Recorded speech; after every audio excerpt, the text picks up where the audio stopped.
Hopefully you enjoyed and thought of one or two people that would enjoy listening as well. Be sure to share and follow so you don't miss any of our upcoming episodes.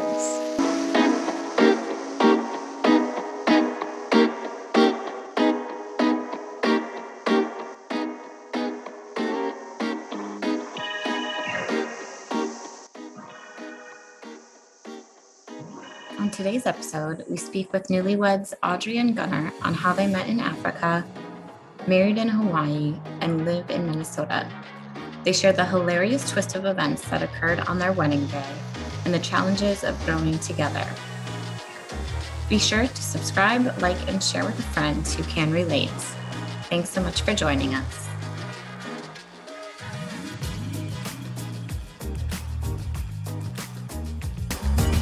All right, Audrey and Gunnar, thank you so much for joining me today, setting aside a little bit of your Saturday night. I'm excited I've known Audrey for, I think we're going on 8 years now, 7-8 years. Gunnar, we've never met in person, but I feel like I know you. So this gives me an opportunity to get to know you a little bit on your own outside of Audrey and kind of how you guys came together. You have such a cool story, I think. And I'm sure that there's lots of layers to it that I don't know and that I'm just excited to uncover today. So for everybody out there, why don't either one of you or together just give us a highlight reel taking us up until now. Yeah, it's nice to actually have a conversation with you because I feel the same way. Like I know you, but I don't really know you from firsthand experience kind of through Audrey. So yeah, hoping this will be enlightening to say the least. But yeah, so I grew up in northern Minnesota. Yeah, then after I graduated high school, I did traveling with a missions organization called YWAM. And I spent time in Australia, in Germany, and then in Africa. And that's where I met Audrey for the first time. So I was like 20 years old, I think. And basically what happened was I was traveling with a bunch of Germans and they didn't speak very much English. You're 21. Was I 21? Yeah. Okay. I was 25. I can't do math. But I was traveling with a bunch of Germans and they all didn't really speak English that much. And I was horrible at German. And I would kind of just like pick up little bits and pieces of their conversations. And I was learning at the same time, but I was horrible. And I saw Audrey and we were in Africa, so there's not very many Americans. And I just saw her. I'm like, she looks like she's American. I need to go talk to her. Like, I just need to speak American to someone. So she's sitting on this bench. It was probably like 10 p.m. or 9 p.m. And I just said, hey, what's up? Where are you from? And she's like, I'm from Wisconsin. And I'm like, no way, I'm from Minnesota. And we basically just kind of shot the breeze and just hung out and met each other for the first time. And then the next day, me and my team, we packed up our bags and we moved on to the next city in South Africa where we were traveling. And I kind of just forgot about her. Yeah, it was like, see you never. Yes. Nice to meet you. But so from that, I was in South Africa first doing a Bible course, and then I got asked to stay and help run a counseling course. And I'm counseling certified, English speaker, and they wanted me to stay because there are American English speaking people coming and it was going to be taught in English. And they had a Brazilian couple leading it who, I mean, they spoke great English. They were shy. I guess when it's, it's the typical when it's not your first language, you get shy. So we had Brazilians, we had people from all over Europe, all over Africa.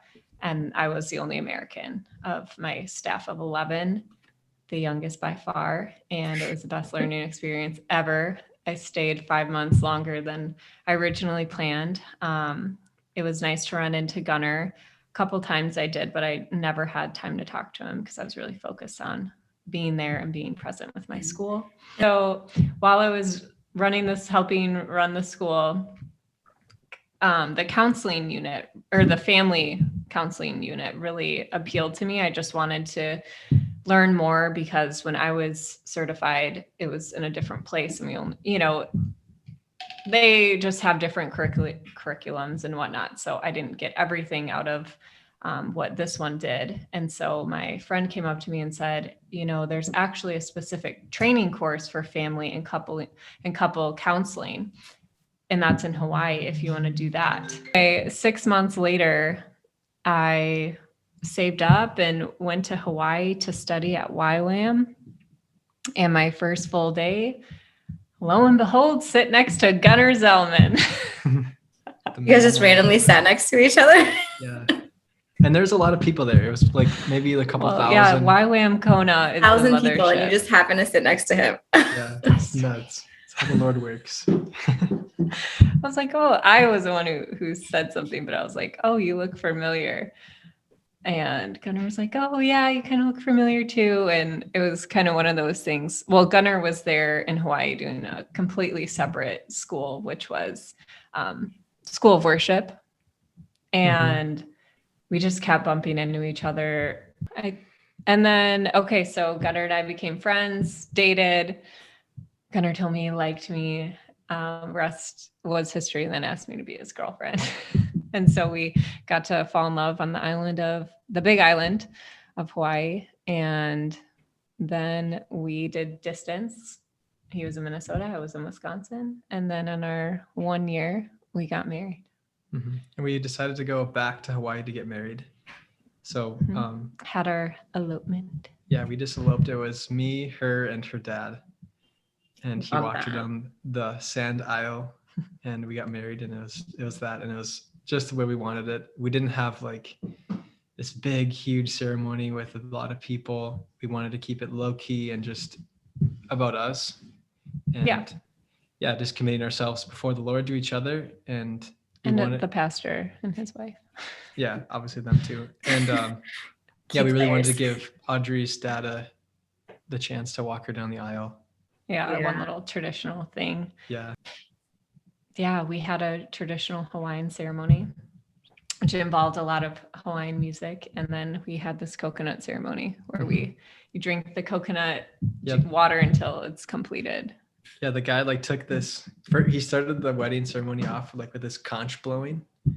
And he blew this conch in all four directions. North. And then in the middle of the ceremony, he took this coconut out and started hacking it and broke it, and then we drank from it. It was weird. Yeah. And then Audrey fainted. Wait, what? I thought we were gonna leave that out. That story? We were gonna leave that out. I know. I've never heard this part. Yeah, Audrey, we were sitting there doing one of the Hawaiian songs, and really thought we were gonna leave that out. Audrey started to look kind of sick, and I'm like, oh no, is she okay? Is she the thought crossed my mind. I'm like, maybe she's doesn't want to marry me anymore. Oh no. And then we were standing next to each other after, I think it was right after we exchanged our vows. And it was. She looks at me and she's like, Gunnar, I think I'm gonna pass out. And I'm just like, oh I no. whispered it. I'm like, okay, just bend your knees, because that way she won't fall face first. She'll kind of collapse backwards. And then all of a sudden she just kind of crumbles onto the I went forward. And then I caught her, and then her dad came on the other side and caught her, and we kind of set her down, and I just sat in the sand next to her until she came to her senses. And then it was funny. She finished the ceremony sitting on my knee. Yeah. Oh. Awesome. Okay, well, my side of it, it was 94 degrees at 3. Well, okay, it was 4 p.m. But the sun was still spot on me. I get motion sickness. I'm facing the water. It's fine if you're laying down tanning. And we had a big breakfast, and moments, I'm doing my makeup, have an hour, and I chug a water bottle and eat an energy bar because I was too nervous to eat anything else. But I was like, yeah, it was probably less than an hour. But I was like, yeah, it'll hold me over. I just don't think I really knew how the nerves and adrenaline deplete my nutrients. And then it was the sun, and it was all that. And it was basically a good 10 minutes in, I was I could feel the sweat dripping down my knee. I was just this isn't good. So I made it a long way, and then they sang another song, and I was like, oh, I told Gunnar that I wasn't feeling good, but then I was like, yeah, it's a good time for me to close my eyes because they're singing. I could be really feeling this song. No one will know. And that's all I remember. And then I woke up sitting down on the sand. Her eyes are like rolling back in her head. It was crazy. Didn't want to make it the whole thing. Gunnar's like, well, let me pull out the file of secrets. I love it. So then, if I remember right, so then you guys had an RV, right, for your honeymoon right after, and just kind of toured around, just the two of you, like camping, and then came back, like you had said. And now, St. Paul, Audrey, you're about to finish up in school, or just finished school? Just about to. Did so much research for my own pleasure and joy of like finding out why ingredients work, and trying to figure out the best thing for your skin. And then Gunnar was just kind of like, you should get paid to do that. Wouldn't you love that? And I was like, yeah, I think I would. And so that was a whole process then of finding out, am I 110%? Do I want to go invest in school, be a student, us both being students? And I'm really glad I did. And I knew I didn't want to be a personal assistant forever, even though it paid really well. It wasn't my passion. So I had great experience from that job, and learned a lot from that job. But yeah, I'm doing my passion and about to graduate in April. So love it. We both really needed to be in St. Paul anyway, because Gunnar's school is in St. Paul. He was doing online school for a while, which is why we're able to work. I was able to work in Wisconsin, and he could do online school there. So awesome. And I am studying prosthetics and orthotics, and I started doing like my general kind of study stuff right as we were getting married. And then up to this point, I'm almost done with my associate's degree, and then I want to go all the way and get my master's degree to become a practitioner. But it's going to be a long haul for sure. But it's a really cool field, and it's kind of another side story, but I am an amputee as well. I think Kara, that I have a fake leg, right? Yeah. It's so fake. That's a real fake leg. But I lost my right foot when I was 3 years old in a lawnmower accident. My dad was driving, and it's really a blessing because obviously I could have died from it. It was a pretty serious and traumatic injury, but the Lord has been really gracious. And because it happened at such a young age, I was able to adapt really quickly. And that's kind of what led me to make this career choice as well. With my experience with missions. And then when I was home from doing missions, I would do like a construction job or something like that. I've done like carpentry, and I've like installed like sewers and like just random like stuff like that. And then I also kind of grew up on the farm. So I like to work with my hands, but I also really love working with people and like having an influence on people and helping them. And I think prosthetics is like the kind of a perfect blend of those two worlds, because there's like the patient side of it, there's like the engineering side of it, and then there's like the hands-on like crafting side of it, where you can actually get your hands dirty and make a prosthetic limb. So I'm really excited, and I feel like it's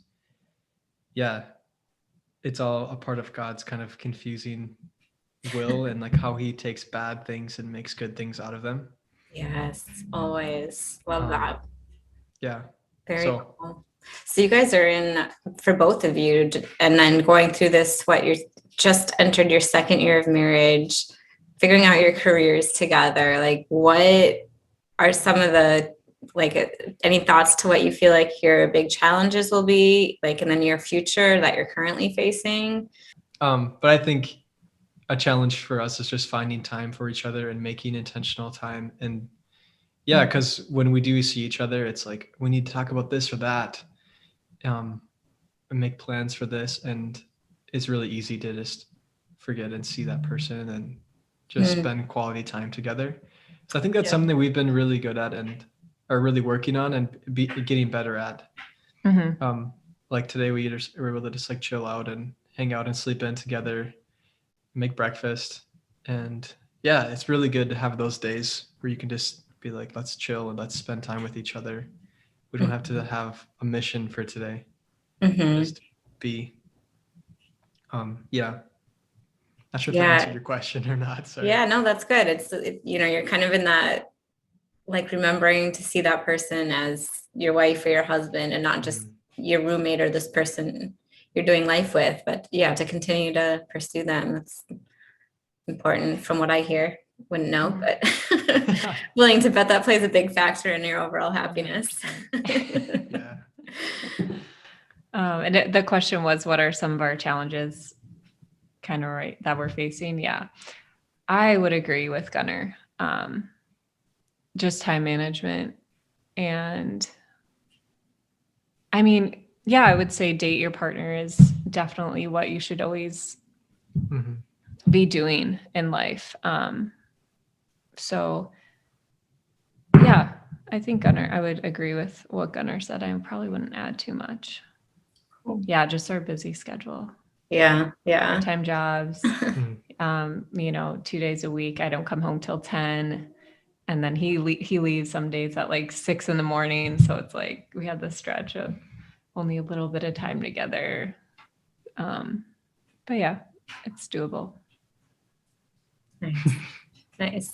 And so, okay, so reflecting on like the challenge now, then maybe looking back to think on in your past year of marriage or just your relationship since it started in existence, what your biggest challenge was that you guys overcame and how or what helped you get through that? I think, it was doing distance for us was really hard while we were dating.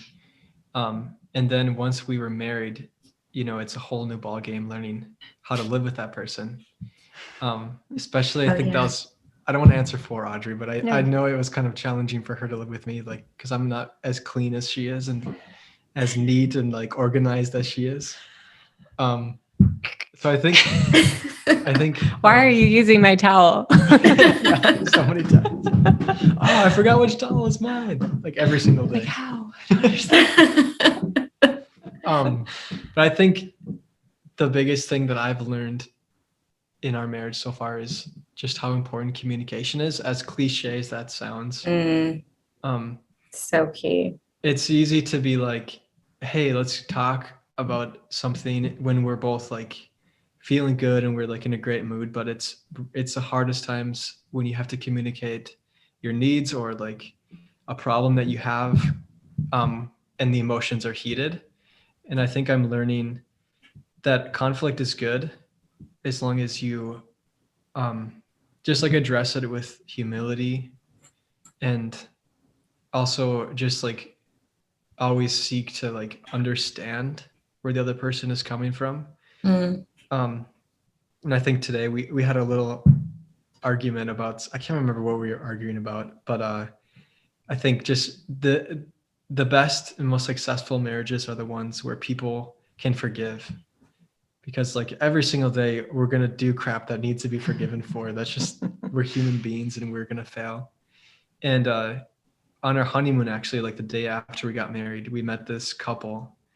They were like these really cool, like adventure friends, and they were Canadian or something, and they fell in love, and they're like in their 60s and they're still traveling and doing like kayaking and hiking, so cool. And cool stuff like that. And they're kind of inspiring for us. But we asked them like, what's your best marriage advice? We just got married yesterday. And they said, which is very fitting because we were in Hawaii where there's kind of a lot of volcanoes. They said like the volcanoes here, every single day, they're letting out a little bit of lava. And he said, that's good. And like, we fight every single day. And it's better to have one little fight every single day than to have like a really big eruption and everything blows up. And that was like really, I think, what I needed to hear at the time, because I was the type of person where I would just like bottle all of my emotions and all of my resentment towards Audrey, and I'd get bitter and I'd be mad at her, and she'd like do one small thing and like I would just be like set off because I'm mad at her for what she did like 2 weeks ago. Like, 2 weeks ago she said this to me and then didn't do that, and like forgot to put the dishes away or whatever, and didn't do my laundry or something like that. And then all of a sudden I'm exploding. She's like, why are you so mad about that? Well, then I'll add, because I agree with communication has been so pivotal and key. I would say you've really grown in being able to speak your mind in a respectful way, but just being able to realize you're in a safe place with me, and that I encourage it. Mm-hmm. Yeah. And if I have a problem, I'm not going to address it in a in front kind of manner. Mm. And maybe just with how I'm raised and maybe my personality kind of play a part in Not that direct. too. Yeah, I don't know. Where Audrey is a very direct person, which is really awesome, and I appreciate it. Now that let me say my challenges with that. Yeah, you go for it. You can. I don't want to talk. I don't want Yeah, to let's hear it, Audrey. Yeah, Go well, maybe the part where me growing up, my parents from Illinois, Chicago area, say it how it is all the time, type people. My household was very like that. If you're upset with someone, you let them know. And you let them know all the way of maybe, of it digging into your soul, crushing truth of how you feel, like emotional, just very emotional based a lot of the time. So yeah, you're merging with someone else that has a whole nother culture, where I'm very say it like it is. And I think where challenges for me, was having eyes, I would say, so maybe this is kind of going off subject too, but I'm very direct, so I can be hurtful sometimes. So I hope I've grown in that. But I think what was really challenging was, not only are cultures different, but like men and women are so very different where, it's like, I have to be really cognizant of like, what is he doing versus what is he not doing? And just have different lenses for, he's my helper just as much as I'm his helper, in very different ways. And a lot of the times it's not what my expectations are. And I have to let that go and die to myself in that sense, how Christ does. And that's challenging. And I think this year I would say patience, I feel the growth in myself with, the last podcast, the book I was talking about, and my practices that I'm doing in my life, of just slowing down.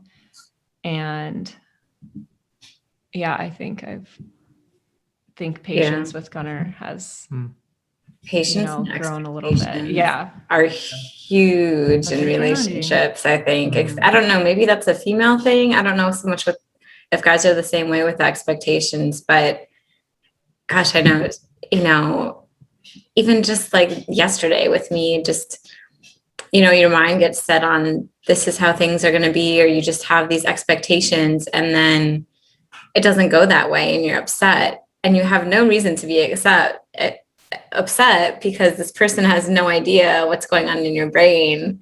Yeah. It's unfair to your own emotions. It's unfair to that person. So yeah, that's a tough one. Yeah. And I think goes back to why communication is so important. Yeah. And if you communicate your expectations, obviously in a healthy way, and you're not expecting too much of your partner, it's always very helpful for me anyway when Audrey will say, like, before it's too late, like, hey, I really want to do this, or I'd really like it if you did this. Yeah. Then I at least can understand why. And I can also attest to, I feel like you really have grown in your patience, especially for me. And I think I've seen Audrey just like really, I don't know, just like step up a lot in like her patience, like even with like driving and things like that. She's usually a very like. He's maybe a devil. You can also hear about that on the our other interview. She used to be a pretty aggressive driver. And I would just most times like, I'm gonna drive, babe. Would you go as far to say though, I'm less aggravated than you are? Now I'm the more aggravated driver, which is really funny. It is funny because Gunnar's like my little angel. Oh, that's awesome. Well, so the advice that you shared that couple gave you, I love with the volcano. That's such a great visual. And so one of my questions that I had for you was some of the best advice that you'd ever been given. So that sounds like a perfect advice at the perfect time. So I know I don't want to eat up too much of your time, so I can just ask 2 more questions of each of you. The first one, and these are just fun, random things that I like to ask at the end of everything. So the first one, the first one was the best advice. So the second one would be the best meal you've ever had. The first thing that came to my mind was in South Africa, they have like these grill outs. They're called braais. And basically they get like lamb and like just like beef and bacon and like all kinds of stuff, and they grill it. And how is it grilled? It's just like grilled on a grill outside or like in a fire pit. And man, I don't think I've ever eaten so much meat in my entire life. It's like our last week we were in South Africa, and we had like a traditional like South African braai from a South African guy. And like I was like sweating, like I had like meat sweats. I was just like, I have so much calories inside me, but it's so good. And you can always eat more bacon. Yeah, so I just kept on eating. Yep. Always room for bacon and ice cream. Exactly. So I think that was like one of my favorite meals, just because I love meat and I'm kind of a carnivore like that. Yeah. Okay, well, I want to say that reminds me some of the best like barbecue, like braai that I had in South Africa was one of my friend Paulo, who's from Brazil. It was his birthday party, and they went all out buying meat. There was like there was so much meat, like showing with my hands, because I remember like one thing in the fire, like it wasn't even like on a grill. It was just probably like 10 pounds like of meat. And Brazilians just know how to season meat so well. Like carne asada type. Oh my gosh, it was so good. That was a fun time. It was, and the whole theme in Africa was just meat on meat, even though they were Brazilian. South Africans like to joke and say their vegetables are chicken and their meals are beef. Like, that's true. Wow. Yeah. That's awesome. So my other random question, so if you had a sailboat to sail around the globe in, what would you name it? All right. I'm like not overthinking it, but I'm just thinking of like something that's kind of funny between us. But okay, do you have one? I have one, but I don't want to say it. It's kind of inappropriate, so I won't say that one. I'll tell you that later. I mean, people see your sailboat. No, we need to know. Gunnar, let's hear it. Are you sure? Is this going to be PG? I mean, it's not that bad. Just drop it. Okay. Drop. Okay. Are you ready? We'll survive. Yeah. Should we say it at the same time? No, let's do Gunnar Okay, first. go first. Okay, so we want to know. It would be called Vagina. Wow. Vagina? Wow. Yeah, Vagina. Because that's Audrey's alter ego, who's a French girl. Vagina. I'm distancing myself. That is epic. Perfect. My face is red. It is, I can tell. Need some water. Well, I was gonna say darling sweet lover. Oh, that's romantic. Yeah. Because Gunnar like said that to me one time, and I thought it was really funny but cute at the same time. It's like, my darling sweet lover. And then we've kind of just always said that in our relationship ever since you said that when we were dating. Good answer. Yeah, mine's more. Great answers, guys. Thank you. Well, thank you so much for your time. Is there anything that we can do to help you guys out? Like tapping into, I don't know, platforms, resources, anything just to help support you guys? Yeah. So I'm on Instagram right now at Audrey @Aveda, and the @ is AT, how it's spelled. So I'm at Audrey Adaveda. You can follow me there for all your skincare needs. But yeah, that's kind of my side thing right now. Mm-hmm. Soon to be the main thing, right? Yes, can't wait. Yeah. And you can follow me on Instagram as well. Just Gunnar Zellman. So it's GUNNARZ as in zebra, ELLMAN, all one word. I have a better Instagram than Audrey, obviously. Wow. Just kidding. But yeah, you can keep up with us there and what we're doing in our endeavors. Awesome. Well, thank you so much again. It's been such a great time getting to know you a little bit better as a couple and individually. We had some great nuggets to share with everybody, and I'm sure just a lot of relatable information. So struggles It's real. been a pleasure. Good to Marriage see is you. a blessing, and blessed to know you guys. Likewise. We feel the same. Thank you so much. Right. Thank you. Thank you so much for listening. If you enjoyed this episode, spread the word. Share with a friend, post it, comment, shout out. Let us know. Be sure to hit the subscribe button so you don't miss another episode. Follow us on our socials and be sure to check out stateofunity.org for upcoming group experiences. This is Cara Irene, hoping we leave you feeling inspired to do more.